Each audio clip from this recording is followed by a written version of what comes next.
일도 일어나지 않았잖아. 아무 일도 일어나지 않잖아. 나를 좀 봐. 아무것도 남지 않았잖아.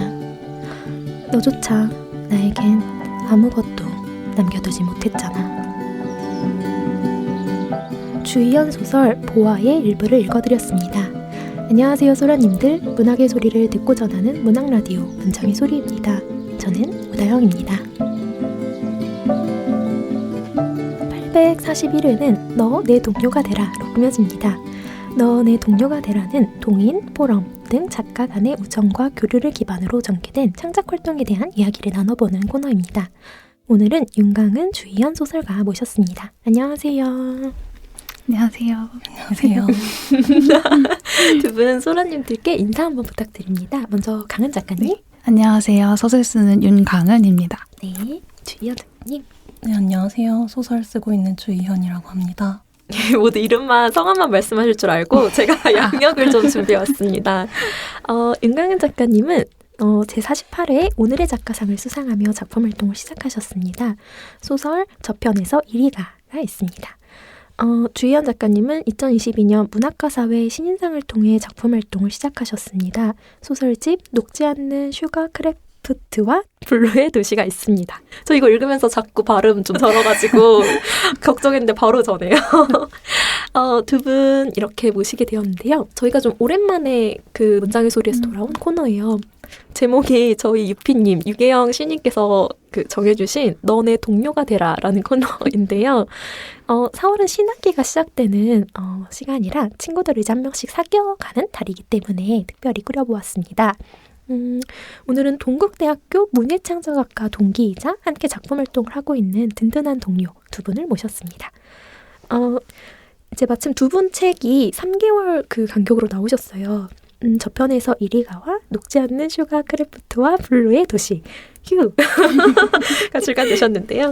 두 분 다 첫 책이기도 하시니까 출간 소감부터 여쭤보고 싶습니다. 먼저 은강 작가님. 일단 너무 식상하게도 감사하다는 말로 시작을 저희가 감사드리지요. 네. 출간 소감이라고 하면 원래 데뷔하면서 책이 이렇게 바로 나올 줄은 상상도 못했거든요. 원래는. 정말 큰 행운이었다고 생각하고 다시 한번 민우사 관계자분들과 심사위원분들께 감사드리고요. 출간 이후에 사실 처음에는 실감이 잘 안 났는데 요새는 좀 나는 것 같아요. 그리고 제가 작년 4월에 당선 소식 듣고 그때 이후로 계속 편집자님하고 고치고 하다 보니까 오히려 지금 서너 달이 됐는데 되게 1년은 된 것 같은 느낌이어서 그래서 이제 좀 실감이 나고 후기 보면서 감사해하고 그러고 있습니다. 네, 장편 공모상의 어떤 특징인 것 같아요. 바로 내가 작가가 됐는지 어리둥절한 채로 책까지 바로 출간하게 되는데 장단점이 있는 것 같아요. 바로 진짜 작가가 되잖아요. 원래 이제 단편으로 등단을 하게 되면 좀 책이 나올 때까지는 이제 가작가 정도 제 느낌에는 그랬습니다. 네네. 하지만 한타에 하게 되셔서 그러면 주희연 작가님은 이제 그런 단편에 등단을 하셨는데 책이 나온 어떤 소감 한번 여쭤보려고 합니다. 네, 저도 우선 책을 내게 돼서 너무 감사한 마음이 있고요. 이제 책 나온 지 2달 정도 됐는데 아직도 좀 신기하고 얼떨떨한 기분이 있는 것 같아요. 친구들이 서점에서 제 책을 좀 많이 찍어서 보내주는데 그 사진 볼 때마다 저게 왜 저기 있을까 그런 생각이 아직도 들고 최근까지는 좀 이래저래 신경 쓰이는 부분도 있었는데 이젠 책이 나온 지 좀 되기도 했고 뭐 북토크랑 낭독회 하면서 독자분들도 만나 뵈서 그런 부분이 어느 정도는 해소가 된 것 같아요. 이제 그래서 요새는 책 생각은 거의 안 하고요. 그냥 얼른 다음 소설 써야지 그런 생각하고 있습니다. 네, 윤강 작가님 민음사에 감사를 밝혔는데 혹시 운지에 드릴 말씀 있을까요? 언제나 마음속으로 감사드리고 있어요. 네. 좋습니다. 훌륭한 출판사들과 함께 일을 하셨는데요. 책이 나오고 나서 스스로에 대해 좀 새롭게 알게 된 점들이 있으실 것 같아요. 그때는 몰랐으나 지금은 알 것 같다 하는 것들 무엇이 있을까요? 이현 작가님? 저는 책이 나오고 해설을 보고 나서 처음 알게 된 게 좀 있었는데 제가 해설에서 짚어주신 키워드가 몇 개 있더라고요. 근데 읽어보니까 정말 제 소설 안에서 좀 반복되거나 공유되고 있는 부분이 꽤 있더라고요. 근데 전 쓰는 동안에는 그런 부분을 인식을 하지 못했고 제가 소설 안에서 어떤 말을 반복하고 있다는 것도 한 번도 안 적이 없어서 읽는 내내 좀 신기했던 것 같고요. 원래는 제 소설에 대해서 아무것도 안 일어나는데 일어나는 척하는 소설, 그러면서 엄청 긴 소설 정도로. 정말 길어요. 네. 5편인데 400페이지 정도 되죠? 네, 맞아요. 네네. 그래서 그냥 그 정도로만 제 소설을 생각하고 있었는데 읽고 나니까 내 소설이 이렇게도 말해줄 수 있다면 참 다행이다, 그런 생각했던 것 같습니다. 몇 퍼센트 정도 동의하시나요, 해설에? 해설 보고 저는 100% 동감합니다. 저보다 잘 아실 거라고 믿어요, 홍선생님께서. 이게 참 복입니다. 사실 이제 프로 작가가 되면 어떤 피드백이 정식으로 돌아오게 되는데 그것을 보면서 내 소설 알아가는 경험을 저도 정말 많이 했거든요. 네, 그런데 첫 책의 해설이 100% 만족하신다니 축하드리고요. 강은 작가님은 어떠세요? 저도 일단 이소평론가님께 굉장히 감사드려요. 정말 신인의 자세 아름답고 좋네요. 저는 일단 제가 생각보다도 더 욕심이 많은 사람이라는 거, 그걸 출간하고 더 알게 된 것 같아요. 좀 이렇게 써볼 걸도 있고 이런 점을 발견했으니까 더 키워나가자도 있고, 저는 되게 계속해서 머리에서 굴리는 것 같고 참 내가 이렇게까지 욕심이 많았구나 더 있었고, 또 한 가지 진짜 몰랐는데 알게 된 것은 저는 제가 어떤 인류든 인간이든 좀 환멸을 많이 느끼고 산다고 생각을 했거든요. 그래서 좀 굳이 인류애로 따지면 좀 없는 편 아닌가 했었는데, 이제 발문에서 또 이도 선생님께서 어떤 인류세와 사랑에 대해서 써주셨고, 그리고 후기들도 어떤 그런 말을 봤어요. 인간도 비인간 동물도 굉장히 그 생명과 마음의 힘을 믿는 분 같다. 근데 제가 생각해 보니까 제가 그런 글을 좀 썼더라고요. 그래서 내가 생각보다 뭔가 믿음을 더 많이 가진 사람이었고 인간을 아끼는 사람이었구나를 새롭게 깨닫게 됐습니다. 네. 사실 그 소설 쓰는 분들, 시까지는 모르겠는데요. 소설 쓰시는 분들이 인류에 대한 애정이 없기가 쉽지 않더라고요. 그러니까 굉장히 밖에서 시인분께서 째려보고 계시는데요.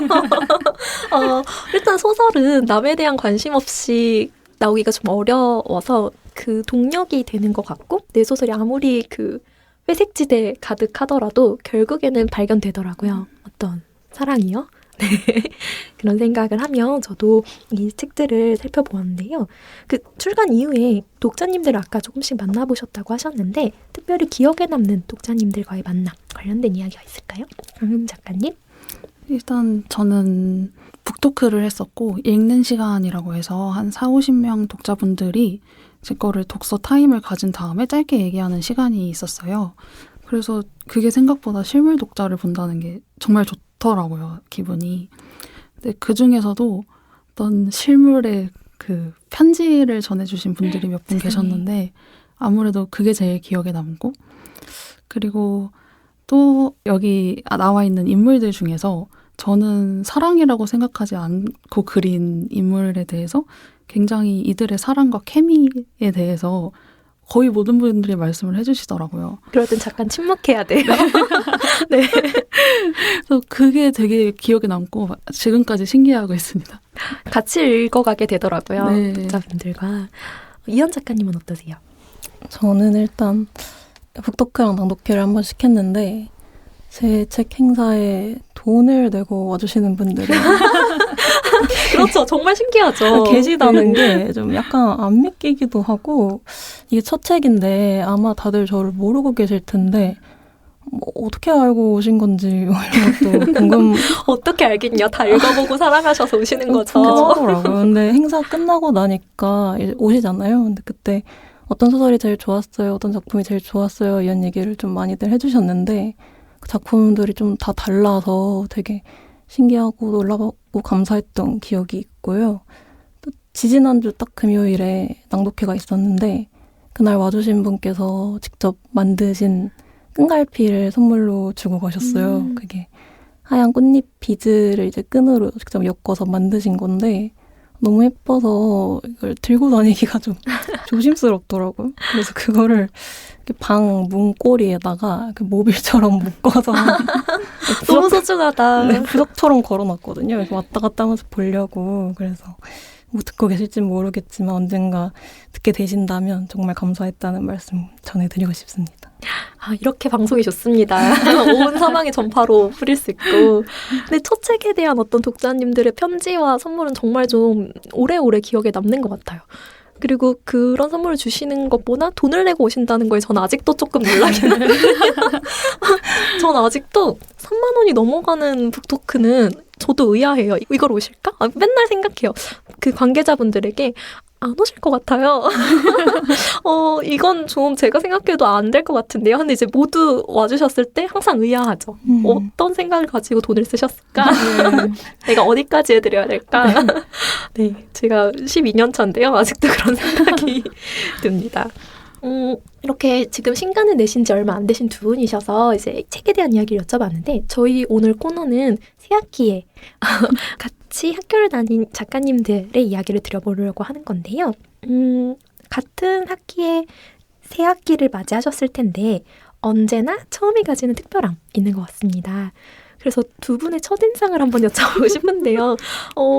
아마 짜신 건 아닐 것 같은데 두 분이 굉장히 검은 옷을 입고 오셨어요. 굉장히 검다는 건 검은색밖에 없다는 건데요. 두 분의 성향 비슷할 것도 같고 다를 것도 같은데 첫인상 어떠하셨을지 이현 작가님 어떠셨어요? 강은 작가님. 저희가 1학년 때 같은 수업을 들었었는데 저희가 코로나 학번이라서 그때 수업을 비대면으로 진행을 했었어요. 그래서 아마 그해 여름에 강은 씨가 스터디를 같이 하자고 제안을 저한테 해주셨던 걸로 기억을 하는데 처음 만나러 가는 날 제가 뭐 당연하게 뭐 안녕하세요 이렇게 인사를 드렸더니 바로 저한테 무슨 존댓말이야 반말해 이렇게 말을 하셔서 저도 모르게 아 그래 네 뭐 이렇게 바보처럼 대답을 했던 기억이 있고요. 네? 저랑 좀 다르게 되게 밝고 타인한테 먼저 잘 다가가는 사람이라는 느낌을 받아서 좀 신기하기도 하고 낯설기도 하고 그랬던 것 같아요. 그렇군요. 저는 두 분이 어떻게 처음에 만나게 되셨는지는 처음 들어요. 이 방송에서. 굉장히 어려운 학번이잖아요. 코로나 학번. 네. 그런데 처음 대면을 하게 된 게 소설 쓰기 스터디라는 게 엄청난 의지가 느껴지고요. 네. 두 분 다 훌륭하신 분이라는 걸 알겠습니다. 강은 작가님은 그럼 그때 무슨 존댓말이야 할 때 이현 작가님의 이 첫인상 어떠셨나요? 일단 제가 그때 왜 그랬는지 모르겠어요. 저의 무례에 대해서 사과를 하고 동갑이어서 너무 신났나 봐요. 네. 네, 그리고 저도 이제 화면으로 먼저 보고 그 다음에 스터디 하고 싶다, 친해지고 싶다, 소설 얘기 더 하고 싶다 그렇게 해서 먼저 제안을 드렸던 기억이 나는데 솔직히 이런 말 해도 될지 모르지만 되게 화면으로 볼 때 냉미녀라고 무슨 소리예요? 와 아름답다라고 생각해요. 그렇습니다. 개인의 지금 감상을 듣고 계시고요. 네. 곤란하네요. 불쾌하시다면 밝혀주세요. 불쾌하시다면 좋죠? 네네. 근데 합평을 정말 거침없고도 꼼꼼하게 너무 잘 해주는 거예요. 그래서 이 친구랑 스터디를 반드시 해야겠다라고 생각하고 먼저 좀 다가갔던 기억이 있습니다. 그렇군요. 강은 작가님께서 진취적이시네요. 진행을 해주셨군요. 두 분이 아무래도 합평 스타일이나 소설이 조금 마음에 드셨을 것 같아요. 그러니까 그런 연결이 있었을 것 같은데 그렇다면 저도 문예창작학과를 나온 입장에서 까마득하지만요. 동국대 문예창작학과의 분위기 궁금합니다.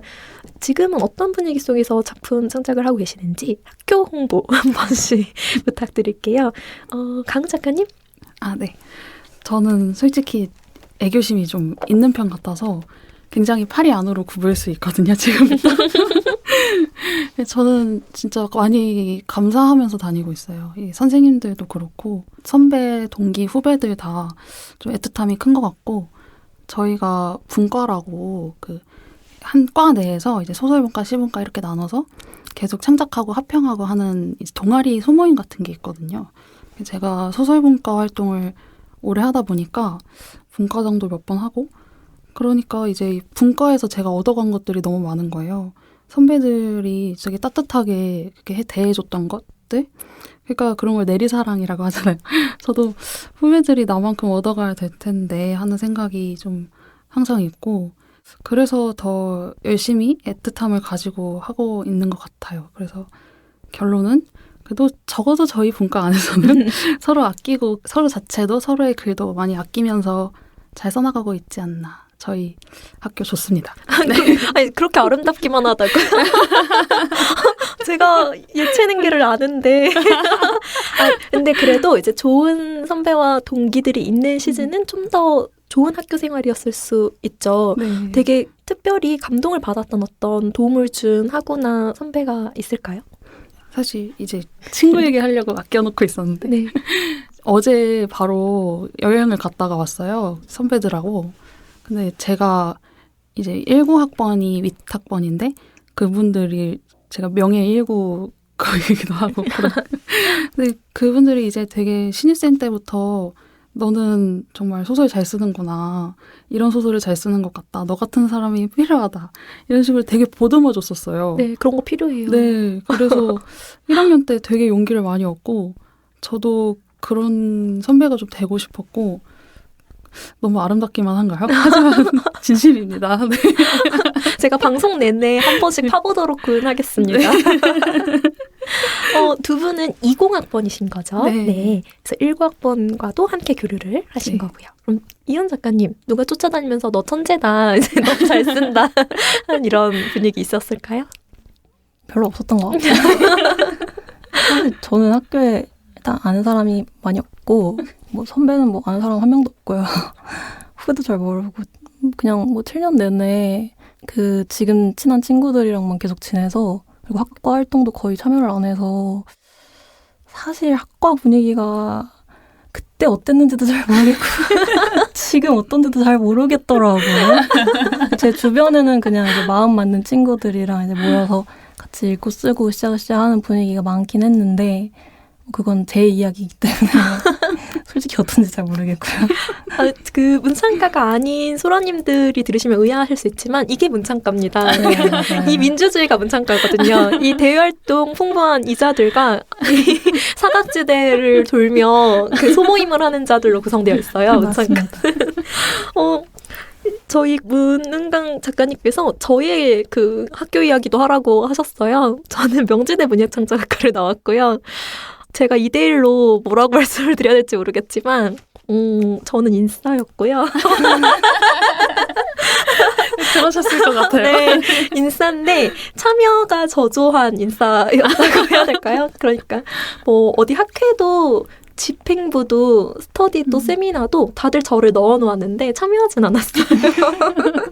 그래서 그분들이 굉장히 문학을 사랑하시는 분들이셔서 그분들하고 놀면서 옮은 게 크고요.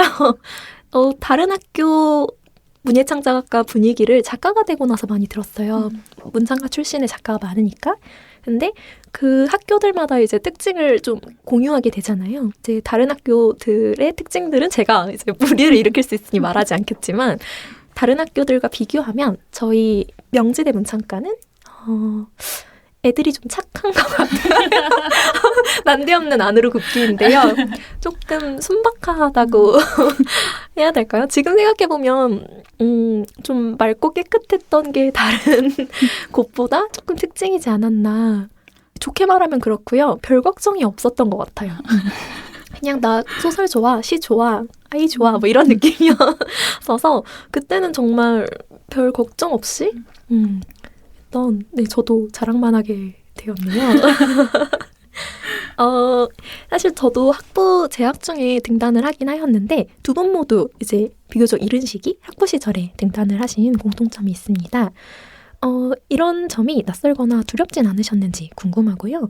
자신을 작가로 받아들이는 과정 속에서 소라님들께 들려주고 싶은 이야기가 있으신지 궁금합니다. 강은 작가님? 저는 비교적 글을 공개하는 것, 남에게 읽히는 것에 대해서 두려움이 뭐 있긴 있지만 비교적 좀 적은 편이지 않나 싶어요. 그래서 좀 학기 초반에 이제 교수님들이 처음부터 뭐 오늘의 작가는 수상자죠? 라고 이렇게 시작하기도 하시고 소문도 조금 났던 것 같고 그런데 저는 부담이 크진 않았고 그냥 얼른 당장 합평 받아서 이거 고쳐야 된다.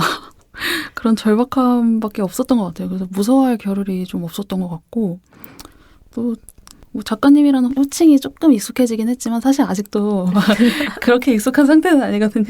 그래서 크게 도움될 만한 말은 뭔가 없지만 또 글을 내보이는 거를 이제 만약에 저 같은 분이 나중에 계시다면 글을 내보이는 걸 많이 무서워하지는 않는 게 좋지 않을까 하는 조심스러운 의견을 드려봅니다. 네. 이 방송을 청취하고 계실 문창과 분들은 지금 귀를 쫑긋하고 계실 것 같아요. 왜냐하면 저희 학과의 어떤 목적의 일부는 이런 공모에 집중이 되어 있을 수 있는데 그거를 같이 공부를 하면서 어떤 친구가 가까이서 등단을 하면 굉장히 실감이 나거든요. 아, 가능한 일이구나.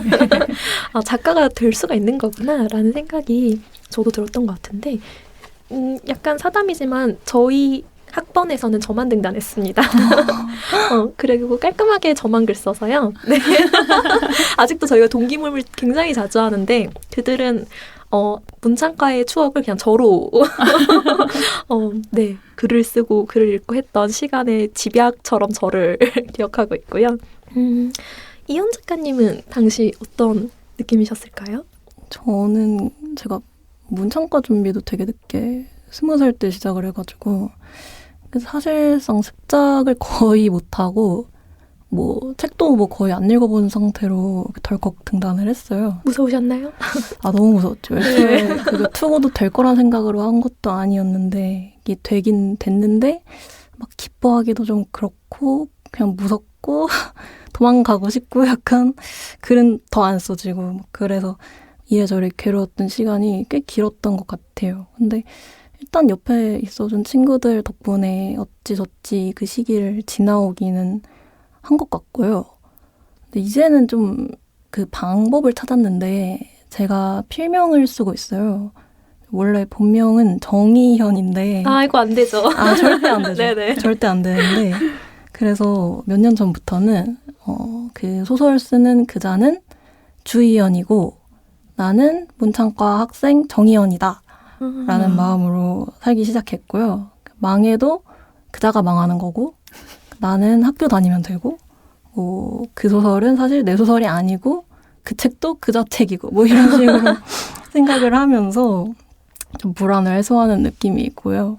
뭐 이런 얘기를 듣고 싶어 하실지는 모르겠지만 아무튼 너무 두렵고 불안한 분들이 계시다면 일단 필명을 써보시는 것도 괜찮다. 내가 아니라고 생각하면 되니까 그런 얘기 드리고 싶습니다. 이 따끈따끈한 신인분들의 두려움의 반응들을 지금 들려주고 계신데요. 유체이탈 그 시선 좋습니다. 네. 저도 좋은 것 같아요. 왜냐하면 좀 부담이 덜 하고요. 저는 저보다 제 동기들이 너무 걱정해줬어요. 다영이 어떻게 아무것도 모르는데. 그래서 내가 뭘 몰라? 막 이러면 너 누구 알아? 너 누구 알아? 그래서 저에게 속성으로 친구들이 좀 도와주었고요. 약간 다른 데 가서는 말을 좀 아꼈던 것 같아요. 그리고 모르면 모른다고 했던 것 같습니다. 그 시기를 그렇게 좀 근근하게 들키지 않고 잘 지나왔고요.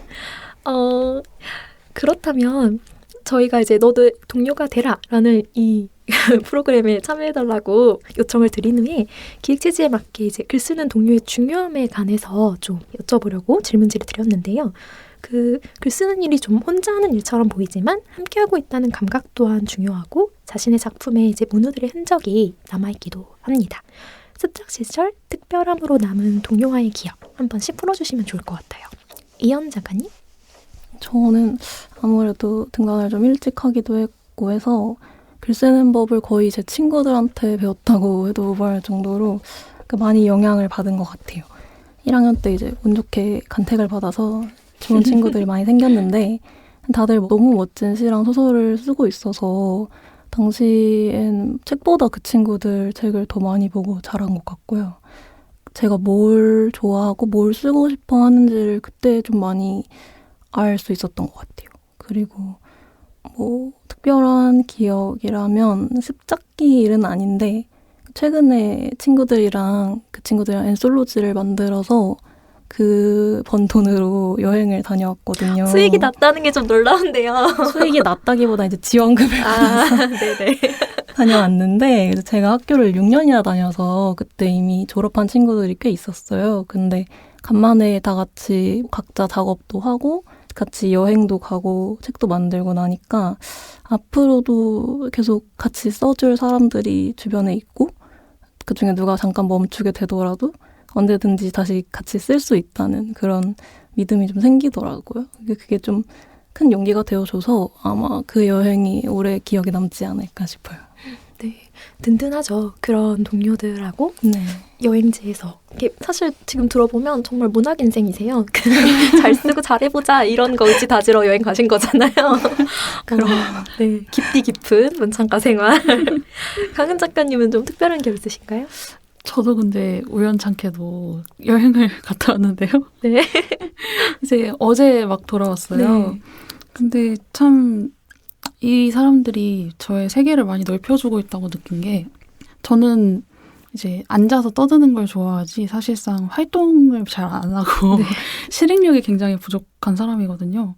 그래서 뭐 봐라 이거 진짜 너한테 도움 될 거야 해도 응 고마워 이러고 나중에 안 보고 여행 가자 이래도 응 나중에 가자 좋아 라고 해놓고 안 가고 막 이런 단점이 있는 사람이었는데 근데 그저께 밤에 막 친구들이 이거 너가 좋아할 것 같다 해서 넷플릭스 다큐를 그냥 냅다 틀었어요. 평소에라면 그냥 지금 글이나 쓰자 이랬을 것 같은데 근데 봤는데 되게 재밌는 거예요. 그래서 이런 어떤 거대한 호텔에 관한 얘기였는데 이런 호텔과 거리를 각자 소설에 들여오면 어떤 게 될까 그런 얘기도 해보고 너한테 도움 될 거라고 했지 라고 해도 해보고 그리고 비행기표도 잡고 왔는데 무려 해외여행 정말 오랜만에 가거든요. 근데 또 갔다 오면 또 소설거리가 당연히 생길 거잖아요. 그래서 참 세계를 이렇게 사람 두어 명이 많이 넓혀주고 있다는 게 신기한 것 같아요. 그리고 좀 습작 시절 특별함으로 남은 동료와의 기록이라고 한다면 이제 저희 학교 자랑일 수도 있지만 네. 저희 여름방학에 만해학교 그 문예 기행 같은 걸 가거든요. 그래서 거기서 밤에 술을 엄청 마시고 네. 또 흡연자들 많잖아요. 네. 작년에 제가 학부 마지막 만해학교를 갔다 왔는데 다들 이제 이렇게 담배를 피우면서 저는 간접 흡연을 하면서 이렇게 나란히 별이 엄청 잘 보였어요. 별을 보면서 우리 소설에 우리 상처가 너무 많은 것 같아. 이러고 이거 다 들키면 어떡하지? 이러니까 그래 모르겠어. 그래 서로 모른 척해 이런 얘기를 술 취해서 했던 기억이 있습니다. 아름답긴 하나 저에게 너무 익숙한 풍경이라 네. 그래도 어찌됐든 그 내 지난 시간들에 옆에 있는 사람들이 있다는 거? 그러니까 글쓰기가 엄청 개인적 활동이잖아요. 근데 돌아보면 내가 소설을 썼던 그 기간들에 다 누군가 있긴 하더라고요. 그래서 두 분의 이야기가 저도 와닿는데요. 그 사실 문창가라는 게 글쓰고 합평하고 글 쓰고 합평하고 뭐 읽어보고 이것의 반복이잖아요. 그래서 합평 시간을 빼놓고 이야기할 수 없을 것 같습니다. 그래서 두 분께 여쭤보고 싶은 건 좋은 합평자의 태도. 이거 학교 다닐 땐 모르다가 이제 나중에 서서히 배워가게 되는데 이제 지금은 좀 정리된 게 있으실 것 같아요. 좋은 합평자의 태도는 무엇일까요? 이현 작가님? 저는 일단 최근 생각으로는 합평작을 읽어오는 사람이 그러니까 잘 읽어오는 사람이 좋은 합평자가 아닐까 네. 생각이 드는데 사실 뭐 저도 자주 그러거든요. 뭐 학교 가는 지하철에서 읽고 뭐 아니면 늦으면 학교 와서 부랴부랴 읽고 다른 분 발언하실 때 읽고 뭐 읽은 척하고 뭐 이런 일이 많고 뭐 저만 그런 건 아니겠죠. 너무 흔합니다. 네. 제가 보증합니다. 그렇죠. 다들 그러실 텐데 결국엔 말을 얼마나 이렇게 멋들어지게 하느냐보다도 그 작품을 잘 읽어오는 게 중요하지 않을까 그런 생각을 하고 있고요. 저도 아직 노력하고 있습니다. 네. 합평 시간 새록새록 기억이 나네요. 저도 항상 버스에서 읽었거든요. 저는 합평 시간에 냈던 소설로 등단을 했었는데 그때 그 합평 수업이 저희 학교에서는 전설이 될 만큼 너무 빡셌어요. 한 수업에서 4명의 소설을 다루니까 그리고 거기에 모두가 평문을 쓰는 네, 저희 교수님이 저희 학번 처음 하고 그다음부터는 이렇게까지 어렵게 하진 않겠다. 합평자는 발제하는 사람들로만 하겠다. 그러니까 매주 4명의 합평문을 다 써야 되는 거죠. 네. 네. 그래서 저에게는 좋았습니다. 많은 공부가 되었고요. 강은 작가님은 좋은 합평자의 태도 무엇일까요? 저는 여기서 좀 빠져나가는 것 같아서 정말 죄송하지만 저는 합평자를 열심히 읽는 편이죠. 성실하다. 죄송합니다. 저는 일단 제가 이게 안 됐었던 것 같아서 최근에 많이 반성을 하고 고치고 있는데 상대의 글을 믿어주는 게 굉장히 중요한 것 같아요. 뭔가 이거 너무 이상한데? 이거 이해 안 되는데? 이거 왜 넣었지? 이러면서 이거 빼세요 하는 거는 너무 쉽잖아요. 근데 사실 일단 이 소설과 이 소설 뒤에 있는 어떤 하부를 최대한 신뢰를 하고 어떤 생각으로 왜 이걸 넣었는지 계속해서 고민을 하게 되는 것 같아요. 이제 뭘 쓰고 싶었을까? 이 소설이 제일 잘 써졌을 때 이게 어떤 모습일까? 이런 거를 혼자 그려가면서 상상을 하면서 좀 더 그 이상에 가까워지는 소설을 같이 만들어주고 싶다. 이런 생각으로 좀 덤벼야 좀 저에게도 건강하고 그 분한테도 되게 유익하지 않을까? 그런 생각을 최근에 많이 했고. 뒤늦은 후회인가요? 네. 네네. 그래도 1년 정도는 이제 이렇게 해간 것 같습니다. 이제 문창가를 나오지 않은 소라님들을 위해 제가 약간 소개를 드리면 저희가 어떤 작품을 썼을 때 이것이 좀 더 발전할 수 있도록 학우분들과 이 글을 나누고 의견을 듣는 시간인 건데 과열돼요, 나중에는. 그래서 이거 뭐 이렇게 쓰면 안 돼가 되는 경우가 있고 거기에 이제 작가가 반발하는 식의 다툼도 흔히 벌어지는데요. 저는 발언을 진짜 안 하고 싶어서 피하는 사람이었어요. 남욕 안 하고 싶은데 자꾸 뭐라고 말하라 그러고 저 잘 아는 것도 없는데 말하라고 하고 그래서 선생님께서 이제 지목을 할 때만 말을 했는데요. 저의 방식은 그 어떤 글에도 장점은 있다였어요. 장점을 정말 세심히 자세히 말하고 그걸 말해서 수용한다면 빠져야 될 것들이 이제 99%가 있는 어떤 합평을 선호했었는데요. 그게 좀 돌려 말하기긴 한데 사람은 돌아가더라도 흡수가 되도록 말해주는 게 제 경험상은 그게 맞더라고요. 그 감정적으로 좀 좋게 다가가는 합평이 어쨌든 우리가 다 글 좋아서 온 사람들이니까 전 좋은 게 좋은 거다. 네, 이런 걸 좀 학교 다니며 배웠던 것 같습니다. 좋네요. 저도 돌아간 것 같아요. 제가 언제 학교 다녔죠? 제가 한 거의 20년 됐는데요. 저도 이제 새 학기를 맞은 것처럼 기분이 좋은데 앞에 질문과 이제 연결되기도 하는데 이게 좀 상처가 많아요. 이 합평 수업은 서로에게 상처를 줄 수도 있는 것인데 그 상대의 글 앞에 두고 이런 말은 절대 해서는 안 된다. 방금 강은 작가님이 좀 말씀하셨지만 조금 더 보충해서 이 말만은 하면 안 된다. 문창가 여러분 이런 거 있을까요? 아무래도 기본적으로 좀 공격적이거나 무례한 태도는 당연히 지양하는 게 좋을 것 같고 저는 인물이 하는 말로서 그 쓴 사람을 이제 겹쳐보면 안 된다고 생각이 들어요. 이 인물이 예를 들어서 뭐 어떤 굉장한 혐오 표현을 썼다고 해서 그 작가가 그런 사람이 아닌 건데 이제 그거를 좀 헷갈려서 굉장히 공격적으로 맹비난을 하는 케이스를 몇 번 보다 보니까 만약에 이제 신입생 분들이 계신다면 뭐 쓸데없는 걱정일 수 있지만 화자와 작가는 다른 사람이다 라는 거를 말씀드리고 싶었습니다. 지금 두 손을 모으고 말씀하셨어요. 제발 놓치지 마시라 하는 마음으로. 그럼 이현 작가님? 저는 사실 이제 합평에 되게 중요하게 생각하시는 분들 많잖아요. 되게 긴장 많이 하시고. 전 사실 이렇게 합평을 이렇게 열심히 듣는 편은 사실 아니거든요. 네. 그래서 할 수 있는 말이긴 한데 요새는 저는 이제 합평 시간에 굳이 안 해도 될 말은 안 하는 편이 상호간에 좋다.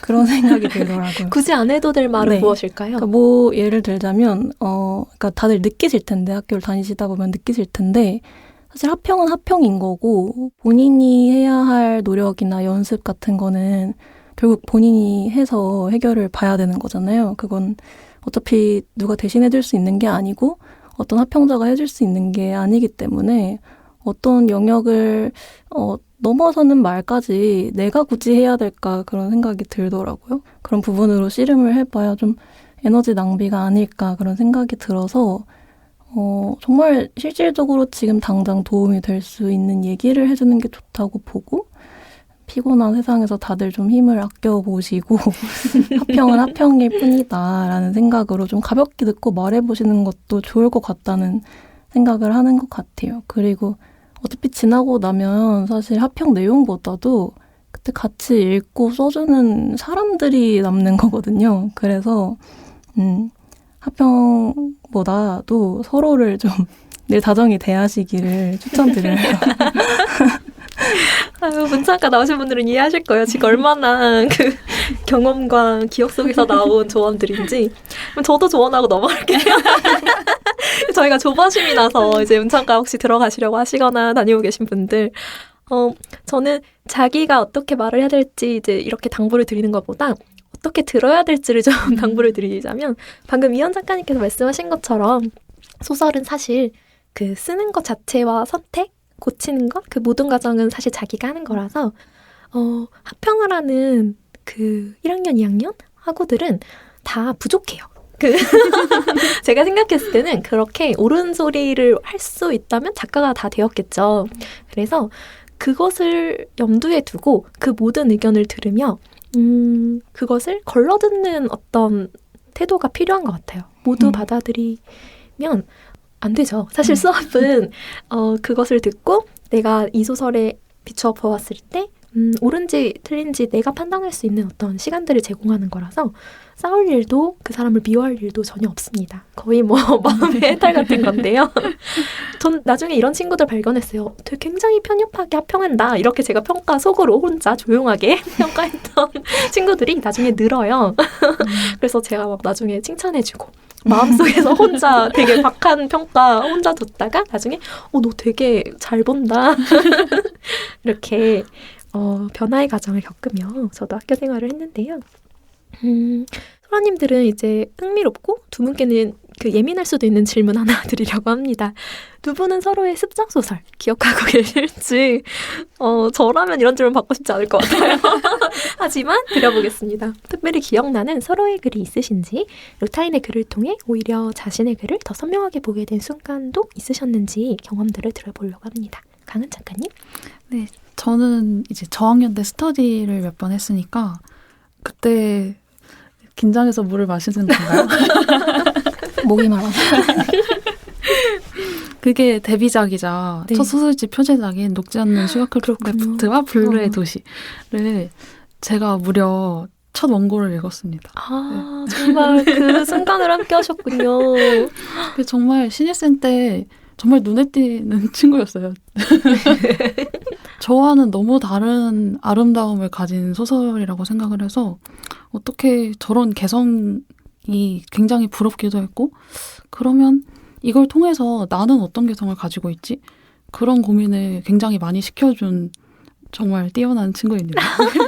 저 이렇게까지 칭찬하라고 드린 질문 아닌데. 곤란하네요.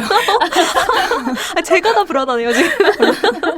근데 어떤 등단작을 이제 합평 수업에서 다룬 수업의 친구들은 저도 기억에 남죠. 왜냐면 그 소설에 대해 제일 먼저 어떤 피드백을 준 사람들이기 때문에 저도 기억에 남는데요.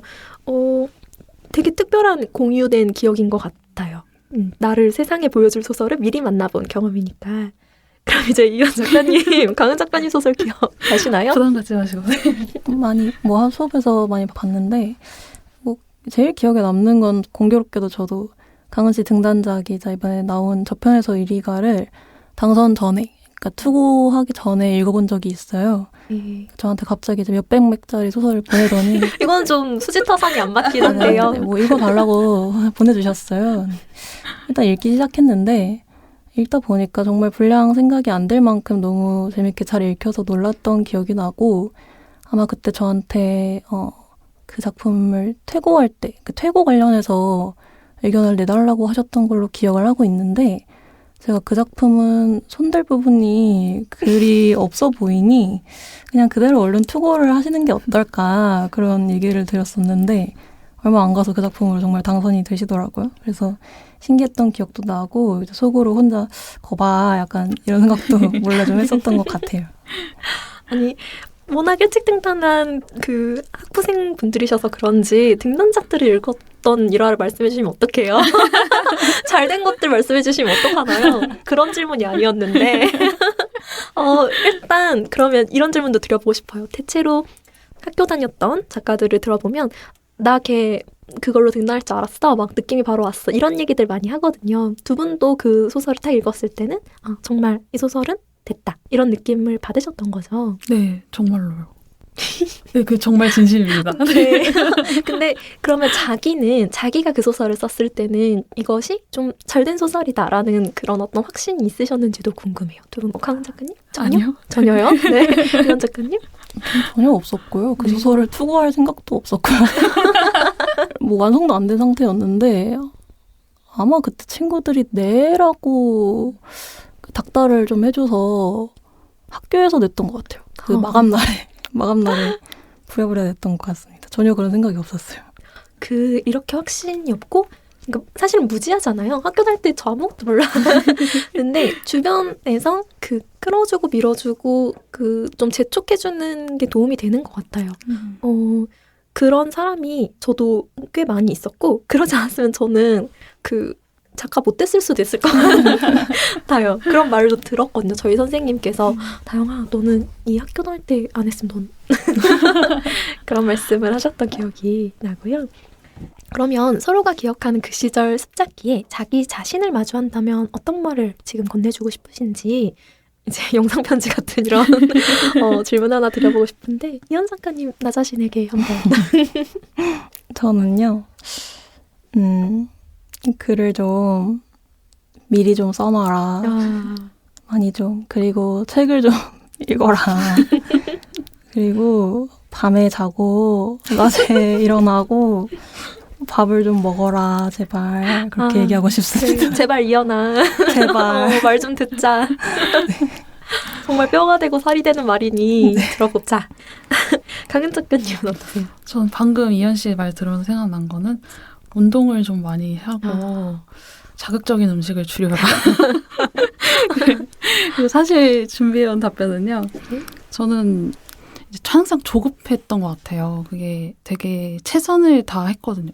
이제 와서 생각해도 최선을 다한 것 같으니까 오만한 건 아닌 것 같은데 항상 너무 최선을 다해서 읽고 쓰고 하고 있었어서 이제 좀 그렇게까지 할 필요는 없고 조금 편안하게 마음 가지고 지금보다는 좀 더 안심하고 나 자신을 좀 그만 검열을 해도 될 것 같다라고 말을 해주고 싶어요. 당근을 주시네요. 그렇게 좀 느슨한 마음으로 해도 이렇게 이른 등단 가능하셨을까요? 아닐 수도. 네, 저희가 사실 두 분의 이야기를 듣다 보니까 시간이 많이 흘렀는데요. 그래도 두 분의 작품 이야기를 좀 나눠야 할 것 같아서 깨알 같은 자기 작품 홍보 시간을 가져보려고 합니다. 앞으로 되게 많이 하게 될 일이기 때문에 윤강은 작가님 저편에서 1위가 먼저 한번 소개해 주시겠어요? 기본적으로는 지구가 빙하기로 인해서 얼어붙은 다음에 사람들이 우리는 어느 정도 극복했다라고 여기면서 얼어붙은 지구에서 살아가는 이야기인데요. 오랜 과거처럼 이제 소규모의 공동체가 남았고 공동체끼리 이 갯썰매라는 예전의 그런 수단으로 이동을 하는 그런 진군들을 통해서 교류를 하면서 살아가고 이제 그러다 전쟁이 벌어지고요. 여기까지는 줄거리라고 할 수 있을 것 같고 제가 생각하기로 중요한 건 이런 세상에서 왜 살아야 하나? 라는 질문에 제 나름의 답변을 굉장히 열심히 찾아가고 또 나름대로 제시하는 소설이라고 생각합니다. 멋지게. 저는 옛날에 첫 책 때 제 작품 소개 잘 못했는데 훌륭하시다는 생각이 드네요. 이현 작가님 괜찮으시겠어요? 하실 수 있죠? 잘 모르겠네요. 네, 이현 작가님의 녹지 않는 슈가 크래프트와 블루의 도시. 점점 잘 읽죠? 네. 소개 한번 부탁드립니다. 제 책 녹지 않는 슈가 크래프트와 블루의 도시. 저도 헷갈려요. 책에는 이제 총 5편의 중단편이 수록되어 있고요. 제목만큼 각 작품의 분량이 꽤 긴 편이어서 대부분이 중편 소설로 구성되어 있다고 보시면 좋을 것 같아요. 제가 21살 때부터 25살 때까지 쓴 작품들이 모여 있는데 20대 초반을 지나면서 했던 생각이랑 고민들 그리고 그때 갖고 있던 태도 같은 게 잘 담겨 있는 것 같아요. 지금도 크게 달라지진 않은 것 같은데 그때는 제가 세상에 뭐 또 나한테 뭔가 충분한 상흔을 남겨주지 못한 채로 내 삶이 끝날 것 같다. 그래서 나는 영원히 못 자랄 것 같다. 그런 이상한 불안을 갖고 있었거든요. 근데 비슷한 시기를 지나고 계시거나 아니면 뭐 그냥 왜 나는 이렇게 글러 먹었을까? 이렇게 게으르고 지겹고 귀찮고 그냥 맛있는 거나 먹고 자고 싶을까? 그런 고민을 하고 계신 분들이 있다면 읽어보셔도 괜찮지 않을까 말씀드리고 싶습니다. 작가님. 너무 많은 분들이 포함되는 거 아닌가요? 그렇긴 하네요. 진정한 홍보셨고요. 사실은 두 분을 어떤 작품, 신간 작품으로 모셔서 소설 이야기를 하면 좋았을 텐데 좀 이 안타까운 마음이 들어요. 하지만 활발한 활동 하시다 보면 언젠가 저와 또 책 이야기를 나눌 수 있지 않을까 기대를 해보고요. 낭독을 좀 들어보면서 조금 소라님들께 이 책들을 소개를 더 드리고 싶은데 이현 작가님 먼저 어떤 부분을 준비해 오셨을까요? 저는 이제 책의 311쪽부터 312쪽에 있는 베게하이머는 얼어붙지 않으며의 도입부를 가져왔고요. 좀 짧긴 한데 네, 그럼 청해 들어보도록 하겠습니다. 하나, 어딘가 얼어붙고 있다면 어딘가 잿더미이다. 실온에 물이 오래 깊이 되어 왔다. 둘, 옷을 벗고 나체가 되어야 한다. 곱게 간 얼음을 쏟아 부어야 한다. 페이스트리처럼 쌓아 올린 옷더미에 질식해야 한다. 손이 닿는 곳마다 새빨간 불을 지르라. 셋, 세계는 총체적으로 뜨거워지고 있다. 다시는 식지 않을 것이다. 다다르고 멈출 것이다. 넷, 원손을 비비지 않아도 좋을 것이다. 까지입니다. 네. 가장 이 5편 수록된 수록작 중에서 어떤 소설을 소개하고 싶은지 한번 여쭤보려고 했었는데 이 마지막 소설일까요? 네, 이 소설을 소개해드리려고 했었고 공교롭게도 제가 등단 직후에 문장의 소리 한번 출연했던 적이 있거든요. 근데 그때 녹음실에서 당시에는 미발표작이었던 이 작품의 후반부를 낭독하기도 했었고 이렇게 네, 좀 감회가 새롭기도 하고 이 작품이 이번 수록작 중에서 가장 분량이 길어요. 근데 쓸 당시에는 친구랑 작업실 출근하면서 한 2주 만에 몰아서 썼던 것 같아요. 그래서 아마 가장 쓰면서 몰입했던 소설이 이 소설이 아닐까 싶고요. 간단히 소개를 해보자면 횡단열차랑 스키장을 배경으로 하는 소설인데 분량이 긴 만큼 여러 인물들의 이야기가 나와서 인물 한 명 한 명의 시선을 따라가는 소설을 좋아하신다면 네. 읽어보셔도 괜찮다. 그런 얘기 드립니다. 저 이제 이현 작가님의 화법을 알겠어요. 이 집단군을 굉장히 넓게 딱 설정한 다음에 최면을 거는 거죠. 너희는 읽어라. 너희까지는 들어와라. 되게 좋은 홍보 방법이신 것 같고요. 강은 작가님 낭독도 한번 청해 들어볼게요. 어떤 부분인가요? 네, 아까 이런 세상에서 왜 살아야 하나? 라는 질문에 대한 답을 찾아가는 소설이라고 말씀드렸었는데 좀 그 대답에 대한 실마리를 찾는 후반부 장면이에요. 이제 153쪽이고요. 한 페이지 읽어보겠습니다. 네, 청해 듣도록 하겠습니다. 유아는 자신이 떠나온 온실을 떠올렸다. 거대한 온실 안에는 투명하고 두꺼운 유리병 너머에는 파란 작업복을 입은 사람들이 있다. 또한 그들이 선택적으로 길러내는 동물과 식물들이 있다. 무언가를 선택적으로 길러내고 살리는 것은 다른 무언가를 선택적으로 죽이는 것. 온실에서 살거나 죽는 모든 생명체를 유아는 영영 모를 것이다. 도진의 지난 날을 영영 모르는 것과는 다른 의미였다. 유아는 온실 안을 들여다보고 싶지 않았다. 앞으로도 결코 온실 안이 궁금하지 않을 것이다. 뒤를 돌아보아도 정면과 똑같은 설원이었다.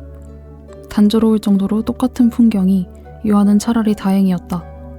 돌아간다면 온전하고 근사한 온실과 끔찍하게 불타버린 한강구역이 있고 더 나아간다면 공습으로 완벽히 무너진 반도군 기지가 있을 테고 언젠가는 온실 역시 그렇듯 흔적에 불과해질까. 요한은 폐허가 된 온실을 머릿속에 그려보았다. 이미 보고 온 듯한 기분이었다. 도진이 자랑스러워했던 온실도 영원히 건재할 수 없을 것이다. 온실을 지었다던 도진이 그토록 존경했던 위대한 선조 과학자들은 오래전에 죽었고 잊혔다. 도진도 자신도 그 누구도 마찬가지일까? 정말 우리는 영영 사라지게 될까? 그러나 요한은 씨앗을 몸에 지녀보았다. 언젠가 때가 되면 싹을 틔어 복숭아가 된다는 씨앗을. 이상입니다. 거의 소설의 마지막 부분 쪽을 읽어주셨는데 독자님들께 특별히 눈여겨봐 주셨으면 하는 이 책의 지점이 좀 있을까요? 일단 가장 고민한 지점이라고도 할 수 있겠고 가장 공들이고 좀 쓰면서 쾌감이 있었던 부분이라고도 할 수 있겠는데 공간 구축에 굉장히 문장과 그런 여러 묘사에 힘을 많이 썼어요. 사람들이 이제 살아가는 뭐 온실, 뭐 건물 이런 것들에 굉장히 공을 많이 들였는데 특히 설원에 대해서 너무 아름답고 매력적이지만 한순간에 사람을 죽일 수 있는 공간 이런 거를 최대한 활용하려고 했고 또 한편으로는 이 아름다운 묘사와 그 아슬아슬함 사이에서 어떤 그런 아이러니를 주고 싶었기 때문에 그런 거를 아이러니 같은 거를 한번 발견을 해주시면 제가 너무 좋지 않을까. 그렇습니다. 네, 수줍게 하시네요. 두 분의 홍보 방식을 제가 지금 탐색해보고 있는데 수줍은 홍보 순수하게 받아주시길 바라고요. 저희가 어떤 새학기의 느낌을 좀 내보려고 그 두 분을 함께 모셨는데 두 분 서로에게 이렇게 오랜만에 만나게 되셨는데 새학기에 만난 친구들처럼 서로에게 조금 덕담처럼 한마디씩 해주실 말이 있을까요? 강은 작가님 먼저 한번. 예전부터도 그렇고 네, 지금도 먼 발치에서 지켜보면서 좀 많이 배우고 응원하고 있고 이제 충분히 그럴 만한 작가고 좋은 글을 쓰고 있으니까 앞으로 더 많이 써줬으면 좋겠고 내가 다 읽을게. 파이팅. 내가 다 읽을게라는 말 진짜 저 학교 다닐 때 들어본 것 같아요. 네. 세상에. 정말 너무 좋아하는 글이에요. 네. 네. 이현 작가님 거의 굳어 계신데 한 말씀 부탁드립니다. 네, 감사합니다. 네. 전하고 싶으신 말씀 하나 있을까요? 네, 저는 뭐 그때나 지금이나 강은 씨만큼 치열하게 쓰기를 이어가시는 분을 본 적이 없는 것 같아서 앞으로도 그 치열한 쓰기를 씩씩하게 이어나가셨으면 하는 바람이 있고요. 그런 만큼 항상 건강을 최우선으로 뭐 손목이라든지 허리라든지 건강해야 치열할 수 있잖아요.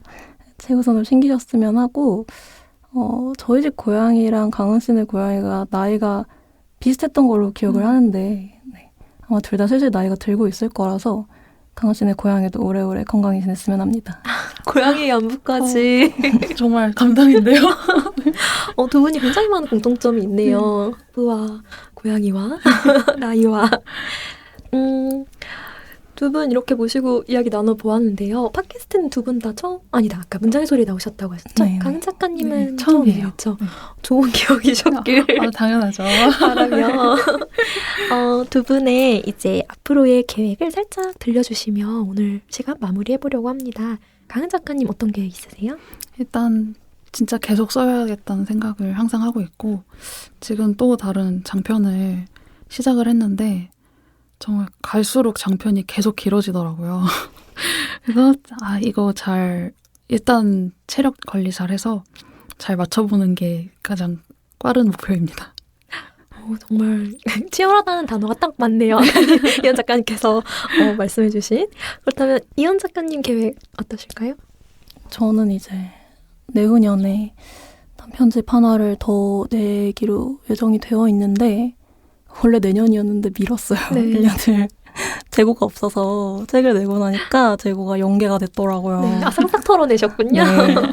그래서 이제 정말 얼른 다음 소설들을 써서 재고를 잘 모아서 더 이상 일정에 차질 없이 책을 무사히 내는 게 목표인 것 같습니다. 두 분 다 열심히 쓰겠다는 말씀 전해주셔서 저도 좀 불타오르네요. 저도 문장의 소리 하면 한 달에 한 번씩 자꾸 공약을 말하게 돼요. 그래서 이제 안 하려고. 잘하겠다, 열심히 하겠다 이런 말 저는 안 합니다. 거짓말을 세상에 남기지 말자 이런 생각인데요. 두 분과 함께해서 학부때로 돌아간 것 같은 느낌이었고요. 익숙한 분들도 계시고 문창가의 분위기를 모르시는 소라님들께도 좀 재밌고 유익한 시간 되셨기를 바라며 함께해 주신 두 분께 감사 인사 전합니다. 감사합니다. 문장의 소리는 소라님들과 함께 두 분의 작품 활동을 응원하겠습니다. 저는 다음 주 842회로 다시 인사드리겠습니다. 곳곳에 가닿을 문학의 소리를 상상하며 마칩니다. 저는 오다영이었습니다. 나무 향기가 좋아서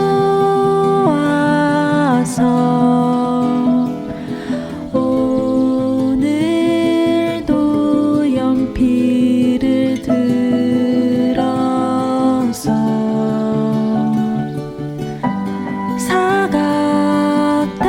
사각대는 소리 귀 기울이다